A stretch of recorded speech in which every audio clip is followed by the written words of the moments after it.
ẹ̀yin èèyàn ẹ súnmọ́ bí o ẹ wá gbọ́ bí tí ọ̀rọ̀ àwọn ọmọ tí wọ́n kó wọgbó àwọn ọmọ iléèwé àtolùkọ́ ẹ̀yin èèyàn orí wa ò mọ̀ ní gbàbọ̀dẹ̀ tilétilé tẹbí tará ariwo Olúrẹ̀mí Tinubu ni wọ́n ń pa lọ́tún ni wọ́n ń pa lósì o ẹ̀yin èèyàn kí ló ṣẹlẹ̀ gangan ẹ súnmọ́ bí yìí bẹ́ẹ̀ ni ọ̀pọ̀lọpọ̀ àwọn àṣírí ló fojú hàn nínú fọ́nrán yìí tó bá jẹ́ ìgbà àkọ́kọ́ yín rè tẹ́ bá ìkànnì pàdé lórí ìkànnì Kólé Ìjẹ̀ṣà akínkábọ̀ sórí ìkànnì wa bẹ́ẹ̀ sì ń wọlé ẹ tẹ subscribe button yín níbi subscribe button ẹ rí kíní kan báyìí bí aago ó làwọn olóyìnbó ń pè ní notification bell ẹ tẹ̀ òní ò máa ta yín lólobó lóòrèkóòrè bá a bá ṣe mú fúnra wá sórí ìkànnì wa ẹ̀yin èèyàn ẹ wo ọ̀rọ̀ ti bábò mí yọ o ẹ má jẹ́ ń dènà pẹ́nu ẹ jẹ́ kí n gbé fọ́nrán wọlé kẹ́ ẹ jẹ́ ká jọ gbọ́ bó ṣe lọ. ẹ ṣàánú wa. For the past 2 weeks now, this country has been bleeding. You see, those minors, those children, today they are supposed to be in their homes, celebrating, even if Nagari then drink, say them they under their parents' custody. Mommy, you have been sleeping and snoring. Ejawaton, what are you consuming? Because me, since the day where I become mama, Itara biamo kò jẹ́ kẹ́nu mi kó rọ̀. Mommy, you need to tell Nigerians what do you consume that you can sleep at night and you can snore. Because if you are not sleeping, you would have seen it on the president's body. You see that kò jẹ́ pé president ti ní heart attack or ó ti ní stroke. As long as you and daddy you are still working freely and sùn lálẹ́, that means that two people are sleeping. Wọ́n ní abiyamọ ìgbọ́kú ọmọ ẹ̀kọ́ má tàti wèrè ẹ̀yin gbọ́ ẹkún ọmọ yín ẹ farabalẹ̀ ṣe primary ẹ ti gba winner congratulations ẹ jà wá tán. What have you been consuming to sleep? Because no right thinking mother has been sleeping for weeks now. No right thinking mother has been sleeping for weeks.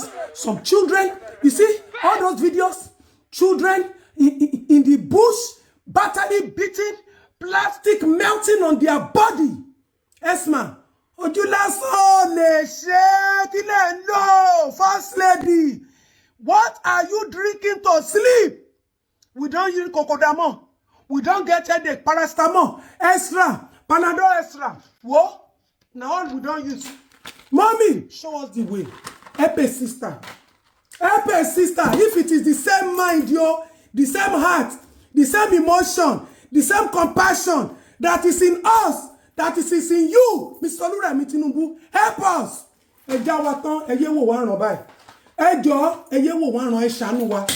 Let us too kuku know that all mothers should go and rest. Fọkàn balẹ̀. Lọ fọkàn balẹ̀, kò ṣiṣẹ́ mọ́. Election nìkan ló ṣiṣẹ́ fún. First Lady, please help us. What are you using? Because you are glowing. You are shining. You not do like say anything do your children for this country. You not be like say some pikin, they even touch pikin, talk less of say them beat pikin. Help a sister. What are you drinking? Oduyin da shaka. Oduyin da pako. Okoyin day. If not the same human flesh. Because it's like our bodies are all the same. We get breast, we get nyash. But our mind, you not be the same. Esma, if you cannot tell us what you are drinking, that you can close your eyes, snore and sleep, John to the alone, save these children. Did you sign oaths? Are they threatening you? Then your bati ele help. Ashale nora. Not even ekbele. It is well. It shall be well. First Lady, Mr. Olúrẹ̀mí Tinubu, abiyamọ ti yín orí ẹ o. Your kind of abiyamọ is unique. Unimitable, but unique. If you cannot tell us what you are drinking, that you can rest, and we are not resting, we are not sleeping, our minds are not at rest. Even the ones abroad, their motherland is bleeding. They cannot rest. Esma, ejawaton. Eshanwe ejawaton. Epe sister. Emi no first soon. Make Nigeria problem no they disturb me again. Make it no they affect my mental health. Make it no they demoralize me. Make me self reduce this shouting. Ejanton. Timbati lo 2 capsules muti wa okay. If you cannot announce to us, declare it free. Let us be collecting it free. Ma worry. Koti e shanu wa. Some people are celebrating and some people are mourning, crying, screaming. Some people have become lifeless all because of your husband. Esma, Baba den sun.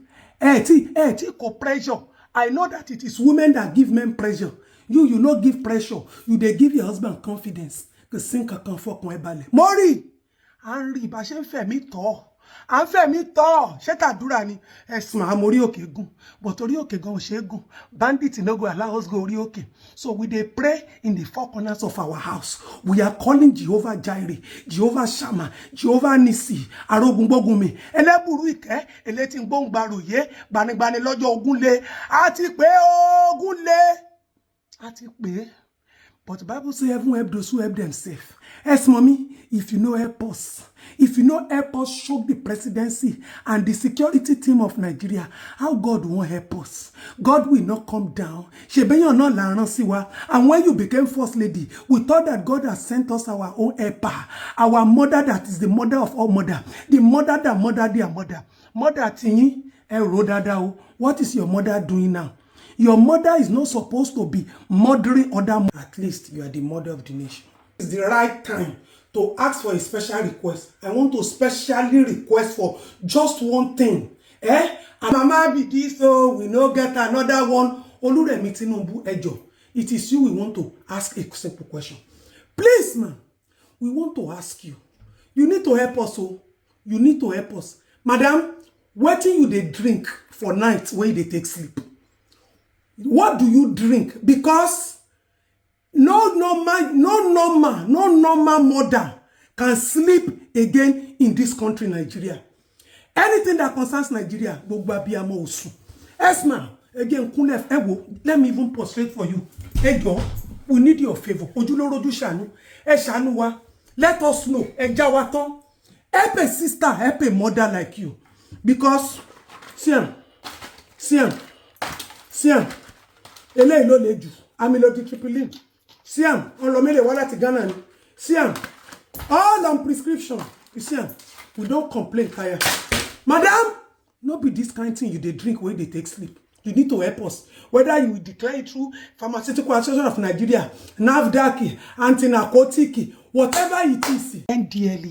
NDLEA, General Hospital, Primary Health Center, anywhere, just tell us. We go there.